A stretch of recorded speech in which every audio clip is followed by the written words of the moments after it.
This is the Big O Show. This is the Big O Show. All right. Just see some guy, Basketball Jones says, Flores did well here, Big O. How the F you letting that slide? He tried to destroy Tua, you idiot. What the hell is that? That's not good. The only quarterback you've had since Marino. What is wrong with you? How is that good? He wanted Jordan Love. Did you watch him last night? Anyway, how you doing, bro? You know, I was just talking about this. When I got married over at St. Kevin's on Bird Road and 127th, there was a moment where, you know, we had to kneel down in front of the father, and he went on for like a half hour. And there was this like sheet that some crap that was around my wife or whatever, and it was placed on the thing where we were kneeling, but it had freaking pearls on it. So my knees were on pearls for like a half hour. Bro, that was a pain in the ass. I told my wife I was about to get up off this shit. This is something Mario Cristobal would have never done. Never. Kneeling. Come on. He's not. Does he kneel when he goes to church? Ever? Oh, wait a minute. No. There we go. Now you can hear me, right? Now I can hear you. All right. What I was gonna say, this is bravado over brains. That's more just total, machismo. Let's run the clock out. Let's not take a knee. Look, devastating, hard lesson to learn. Cost them an important win. But I will say this to all the Miami fans who have lost their minds. Believe it or not, even with that boneheaded move, everything is still in front of them, and every opportunity to win and get their way into the ACC championship game is still there, because every undefeated team that's left in the ACC is on their schedule. So yeah, there's a chance of redemption here. Oh, will they get it? I don't know, but the point is, it's there still for them. There's still something to play for. Yeah, but making those kind of decisions, and you've got the entire season last year under your belt. He is developing a bad track record right now, unfortunately. And that to me is the real problem right now for Mario Cristobal, is that he is showing us worse coaching moments than good coaching moments. And that is not good for him. And it's when you lose that game this past week, it's hard to imagine that you're actually going to just run the table and beat everybody else that's on your schedule. I have a hard time believing that. And that's where this whole thing kind of falls apart for me on because Mario now is back to square one with me as a coach. As a coach, he has to prove to me that he can be that guy on game day. He hasn't won anything. He didn't win anything major at Oregon. You know what I'm saying? And the Pac-12 is not anything impressive. So, it's one of those things. We'll bring Manny back. And Manny, it's great to have everybody that's left on your schedule that's undefeated. But because of the decisions you've made in the last year and this past week, I have more negative coaching moments on you than positive coaching moments. And so sure, how can I expect you to do something you've never done anyways as a coach? So I don't expect you to run the table. And in a way, the sad part for me, as much as I'm a Mario guy, I have to be honest. I'm back to square one with him now as an X's and O's guy. I have to really see you outcoach people consistently for me to start believing that you're a good game day coach.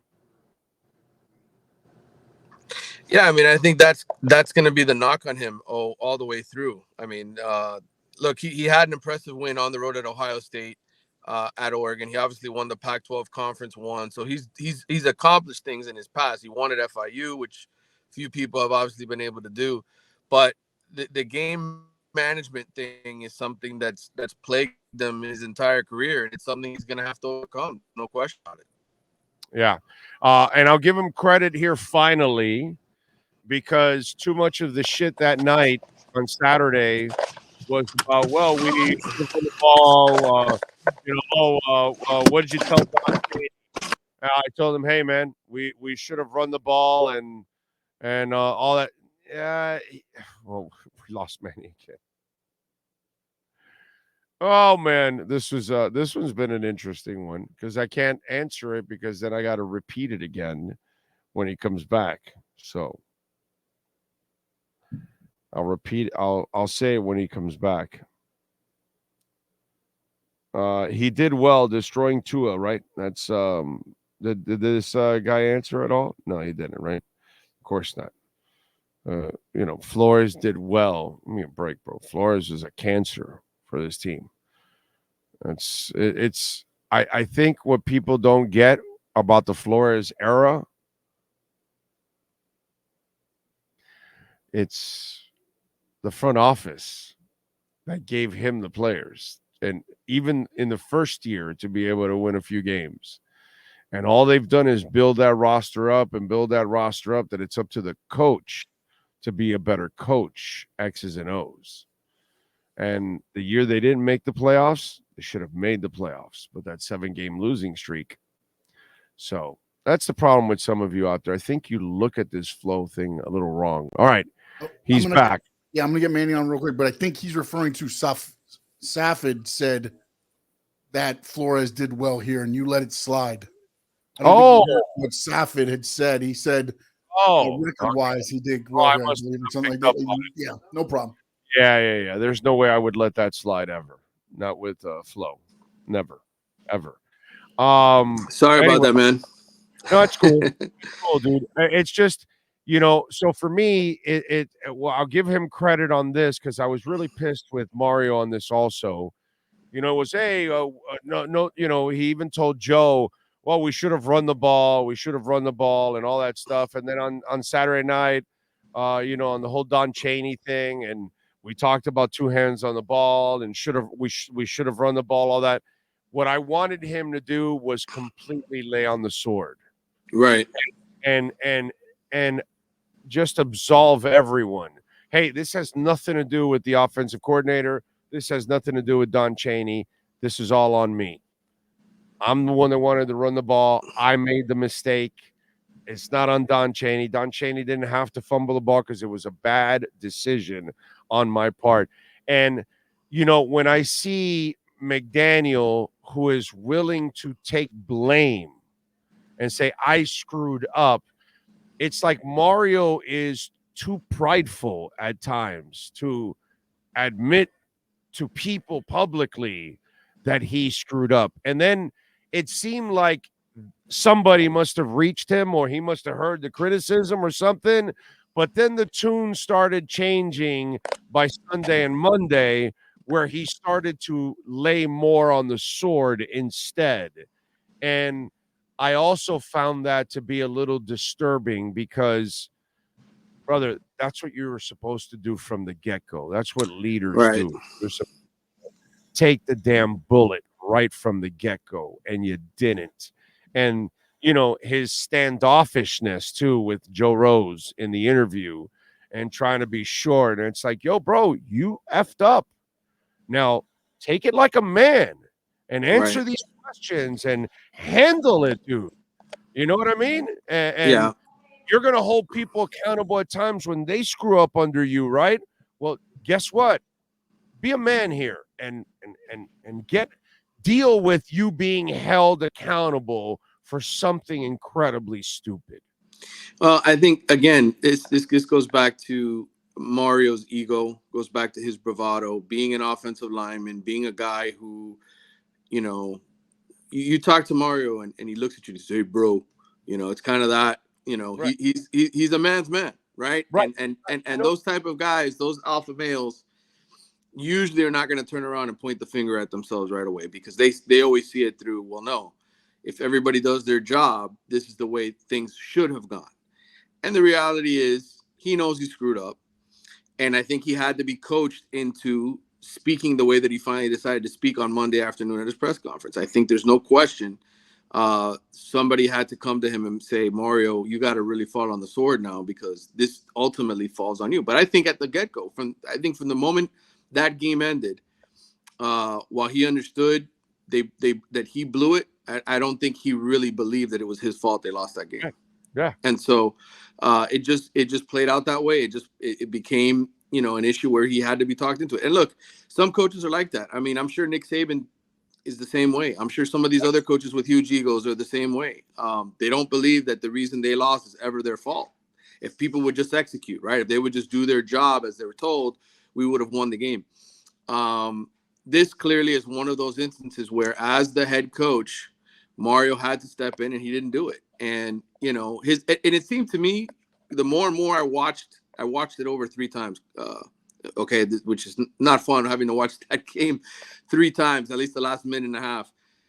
If you watch the sideline and you watch what's going on, there is not even a thought about taking a knee. It's not even, I mean, I know that people have posted video of Alex Mirabal coming up and saying something and looking like he might have mouthed, hey, let's take a knee. And Lee, the center. Yeah, like what are we doing? Right, but I'm saying the people in charge, right? I'm talking about Shannon Dawson. He did not. Shannon Dawson was like, no, I'm running my offense, dude.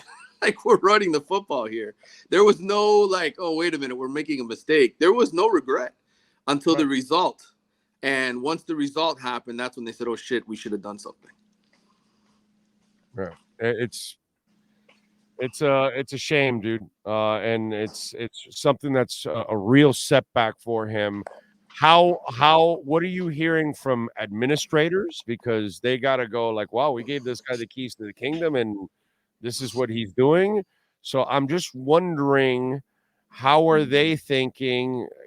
I'm sure publicly they're going to say, oh, we're all behind Mario, but I'm wondering behind the scenes, are they a little nervous about all of this right now?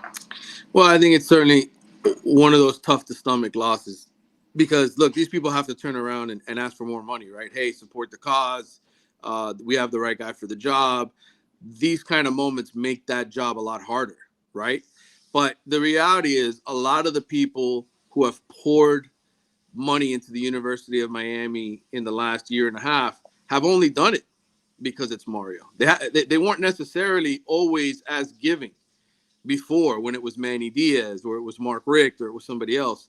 So I think a lot of the people who've come out of the woodwork and done the funding and the supporting of the program are there because of Mario. So for them, they were kind of in it because of him. But certainly I think a lot of the administrators are like, man, this is not what we want to see. We don't want to lose games. We don't want to lose our fan base. We don't want to lose, people believing in you anytime you have something like this occur. So again, I brought up, when my phone was working right and I had a good connection, I brought up the fact that they still have the opportunity to redeem themselves. Because the reality is, if they go out and win the next 2 games against North Carolina and Clemson, are we still talking about Georgia Tech? No.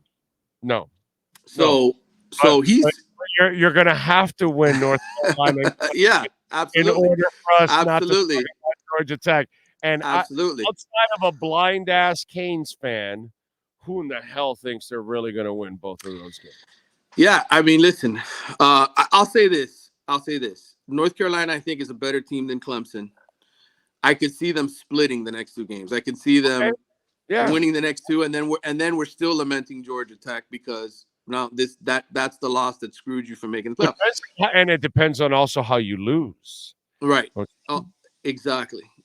But I don't think this team is going to, even though we have every reason to believe because of the past, right? The recent past, that these guys are going to lose their minds and completely fall apart like they have.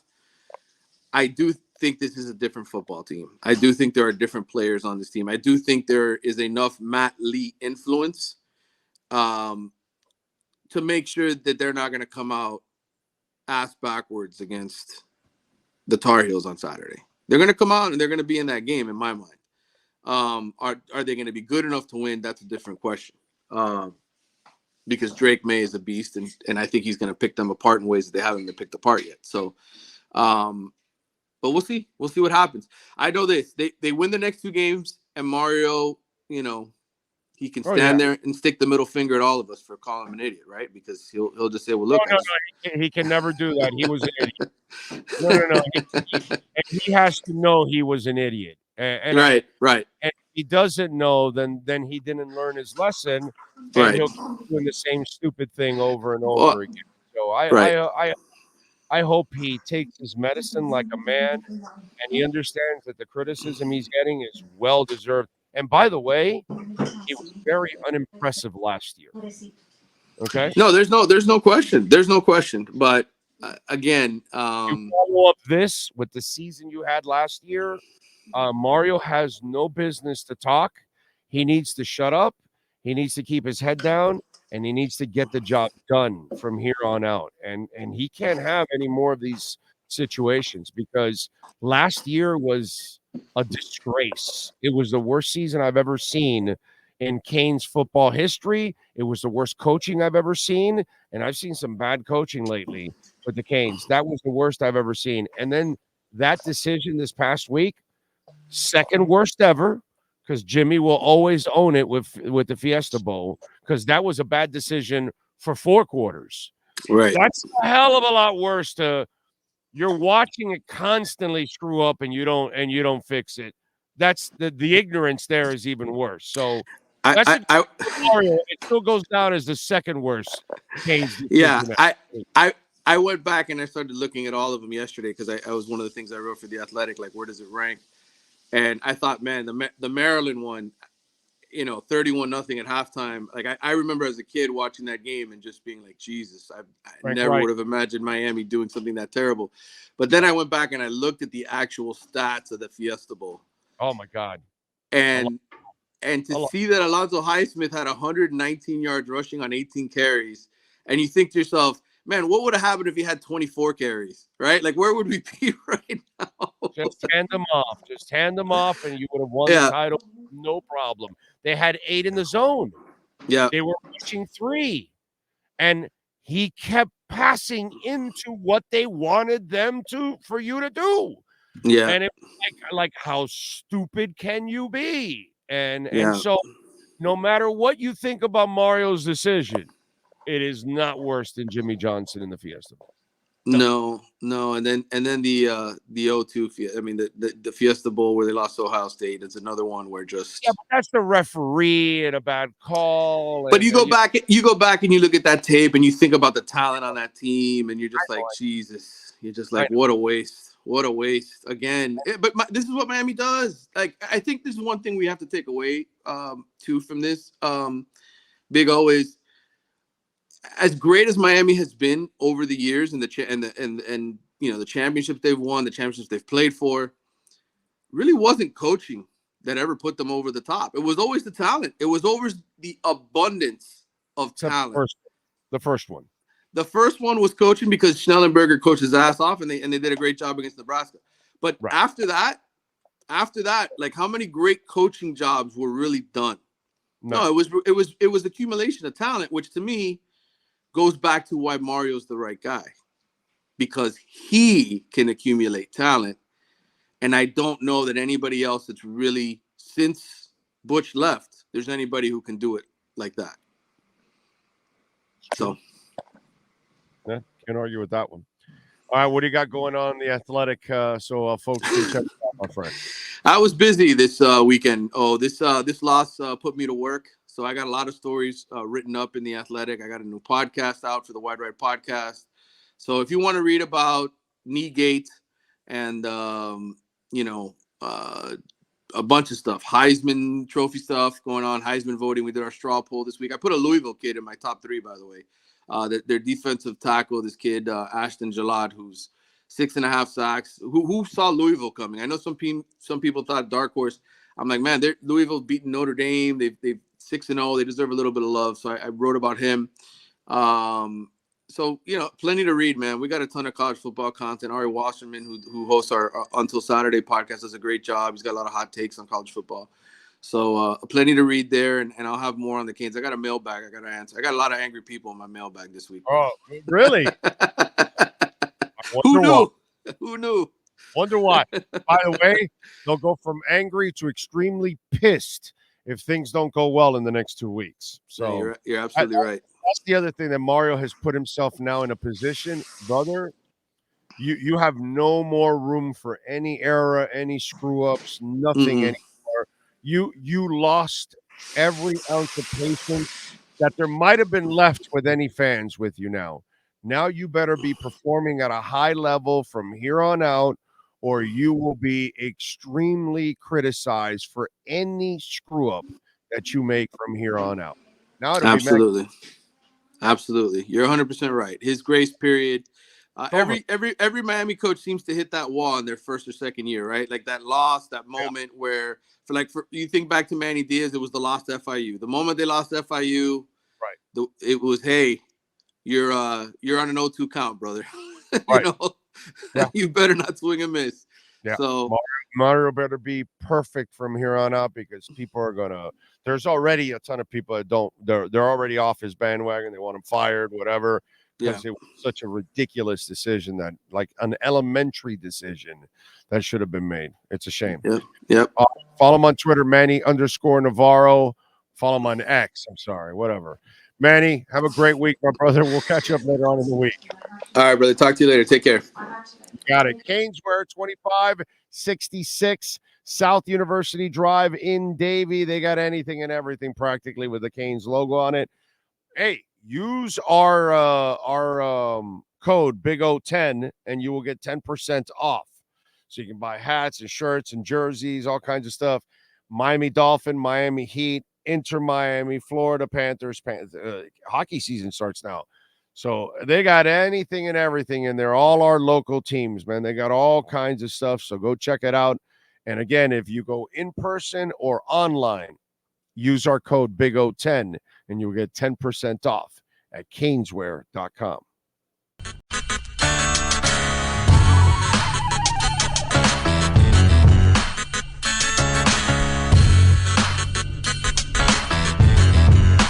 This is the Big O Show. This is the